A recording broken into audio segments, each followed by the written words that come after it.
This story happened to my father and a few of his siblings, but I've heard the account so many times from my uncle and the kitchen help who were there.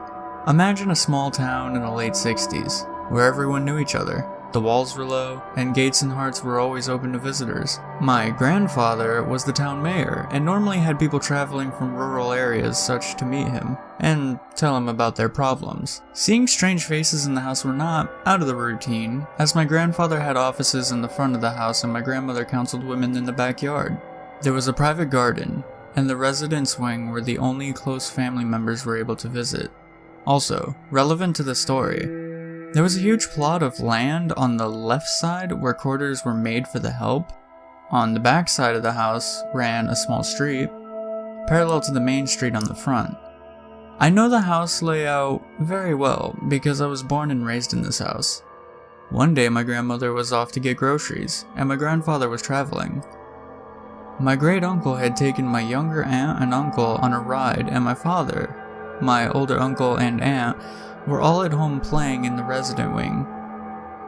My younger aunt, who was out with her uncle, described the incident like this. We were all crammed in the back of Uncle S's car, and I remembered it was in the middle of June and was sweltering hot in the car. "That's a really weird looking woman," he suddenly commented this, pointing at a woman who stood out in the crowd. She was very thin, emaciated, and had a long shade of dirty black hair down to her feet. As we craned for a better look, she disappeared in the crowd. We were soon distracted by the heat, but Uncle won't let us roll down the windows. He cautioned us to stay in the car as he parked it in the market and went to get some ice cream for us. I started playing a game. If I see my younger brother, when he felt the car shake a little. We looked around and saw nothing, so we resumed our game. A few moments later, somebody slammed on the car door. It was the same woman that our uncle had pointed out earlier. She cupped both hands to the window and peered inside as we both clutched each other. We were scared. She then tried to hook her hands around the car window trying to pull it down.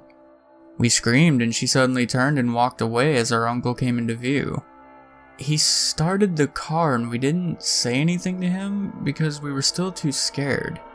Meanwhile at the house, 2 streets away from the market, the old guard saw a woman wander in. He told her my grandmother was not home, so she should come back later, but the woman did not answer.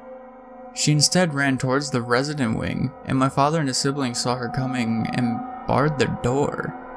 She banged at the windows, and when the guard caught her, she bit him on the hand.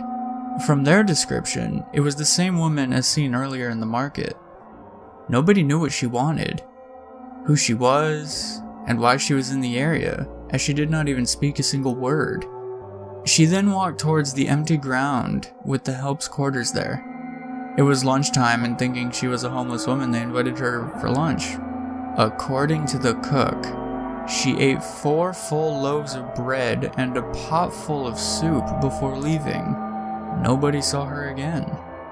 On all accounts were matched, and later told my grandparents, who thanked the heavens that their family was okay. The first time I told the story, I found it hard to sleep at night. Worried she'd wander in, even though it had been some 40 years since. Fun fact, I lived for 17 years in the same bedroom she tried to get into. So creepy long-haired woman, let's not ever meet.